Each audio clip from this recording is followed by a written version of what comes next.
मैंने आपको एक दिन पहले बात बताई थी कि माननीय राहुल गांधी बार-बार उनके भाषणों में आप जब कहीं देखेंगे तो बोलेंगे, "अब मामला सेट हो गया।"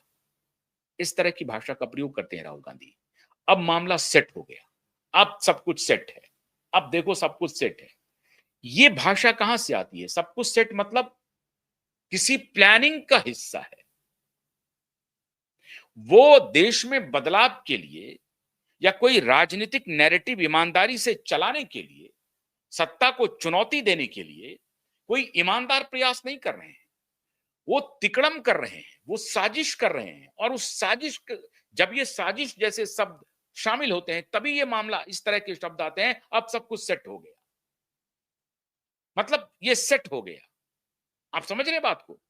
अक्सर इवन पार्लियामेंट में भी वो कह रहे हैं, अभी तो मैं सेट हो रहा हूं, मैं स्टांस ले रहा हूं, अभी तो मैं सेट हो रहा हूं। मतलब मैं जो बोलूंगा मैं सिर्फ बोलने के परफॉर्म करने के लिए बोलूंगा। मतलब वो बोलना वो उनकी भावना जनता से नहीं जुड़ी हुई है। उनको ये जुड़ा हुआ है कि मैं कैसा परफॉर्म करता हूं। माने how he is a good speaker. तो पार्लियामेंट में वो बोलते हैं अभी तो मैं सेट हुआ हूं अध्यक्ष महोदय। उनको जब किसी बात पे टोका जाता है, रोका जाता है, तो वो कहते हैं अभी तो मैं सेट हो रहा हूं अध्यक्ष महोदय। जब उनको कंक्लूड करने के लिए कहा जाता है, कहा अभी तो मैंने शुरू ही किया, मतलब अभी तो सेट हुआ हूं, सेट हुआ हूं।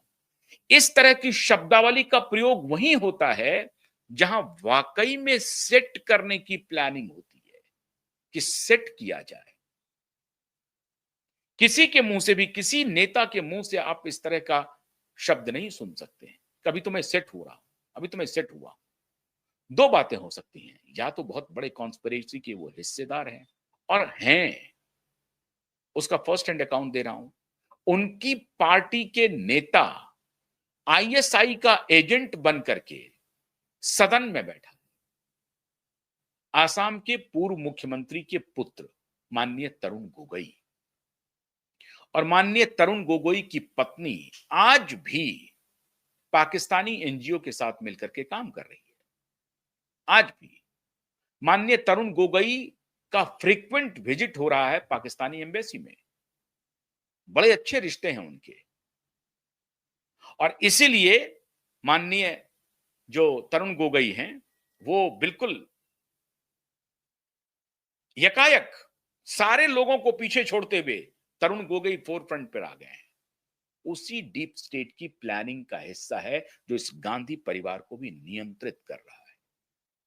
वरना तरुण गोगोई की तरह तो सचिन पायलट भी हैं। सचिन पायलट क्यों नहीं आए फोर फ्रंट पे? ज्योतिरादित्य सिंधिया भी हो सकते थे। ज्योतिरादित्य सिंधिया भी नहीं आए फोर फ्रंट पे, और आखिर में ज्योतिरादित्य सिंधिया को छोड़ना पड़ा। आरपीएन सिंह थे, युवा नेता थे आरपीएन सिंह, उत्तर प्रदेश से। आरपीएन सिंह को भी कांग्रेस पार्टी छोड़नी पड़ी। मनीष तिवारी बड़े वोकल हैं, बहुत अच्छे लॉयर हैं, और मनीष तिवारी का तो सीधा संबंध भी है साहब उनका। पूरा अमेरिकी और वर्ल्ड उस फ्रेटर्निटी में बहुत बढ़िया संबंध है, बहुत अच्छा रिश्ता है उनका, जहां मैं इशारा कर रहा हूं। क्योंकि मेरी खुद खुद व्यक्तिगत बात हुई कोविड के जमाने में, और उन्होंने इस बात को इंडोर्स किया जो मैं कह रहा हूं, लेकिन फिर भी उन्होंने बात को उठाया नहीं। तो उनका तो रिश्ता है ही है। मनोज तिवारी नहीं आए फोर फ्रंट पे। क्यों नहीं आए मनीष तिवारी? और क्यों ये आसाम के पूर्व मुख्यमंत्री के सुपुत्र ही सबसे आगे क्यों आ जाते हैं?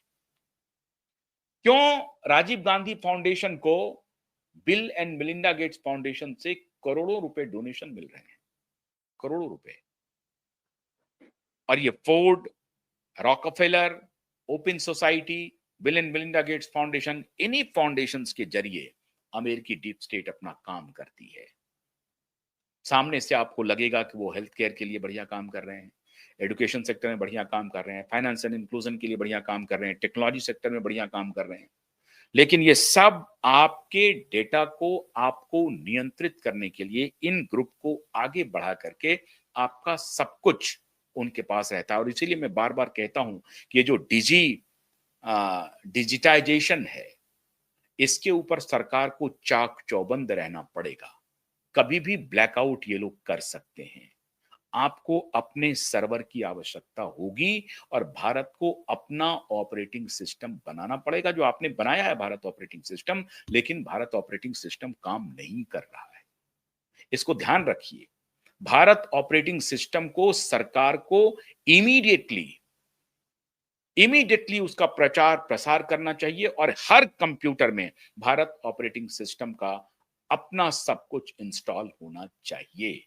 वो नहीं हो रहा है और इस दिशा में सरकार को अब चौकन्ना रहने की जरूरत है। अभी कुछ दिन पहले प्रधानमंत्री ने कहा है कि भारत का खुद का सोशल मीडिया प्लेटफॉर्म होना चाहिए, इसके लिए युवाओं को काम करना चाहिए। अच्छी बात है, लेकिन लेट कर दी प्रधानमंत्री आपने। 11 साल हो गए हैं। अब आपको यह बात समझनी चाहिए, हालांकि हम तो आपको पहले से बतला रहे हैं, लेकिन अब आप अलर्ट हो गए हैं। भारत की खुफिया एजेंसी बार बार यह संदेश सरकार तक पहुंचा रही है कि अब अलर्ट रहने की जरूरत है।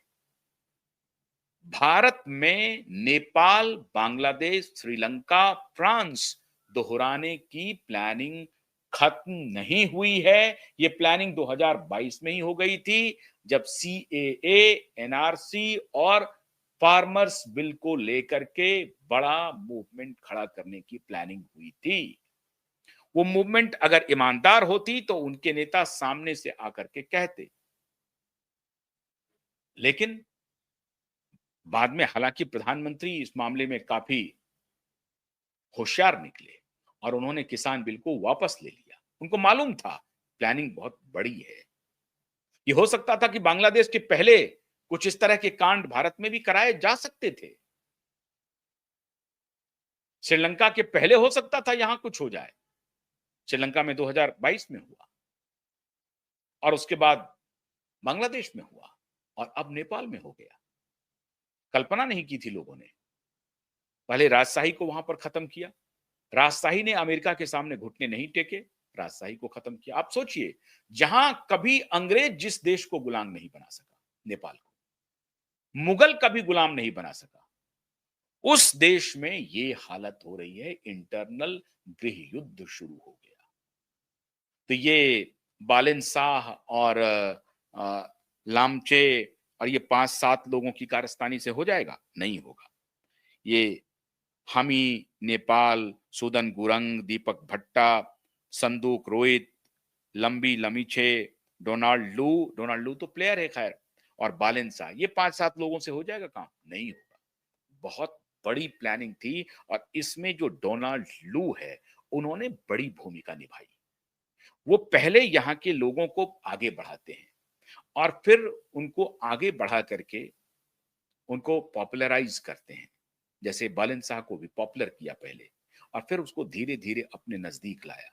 ये जो संदूक रोहित हैं या दीपक भट्टा हैं, इन सबको, सूदन गुरंग को, सबको अपने नजदीक लाया, सबको टास्क दिया गया और उस टास्क के हिसाब से ये सारा काम हुआ और आज नेपाल जल के खाक हो चुका है।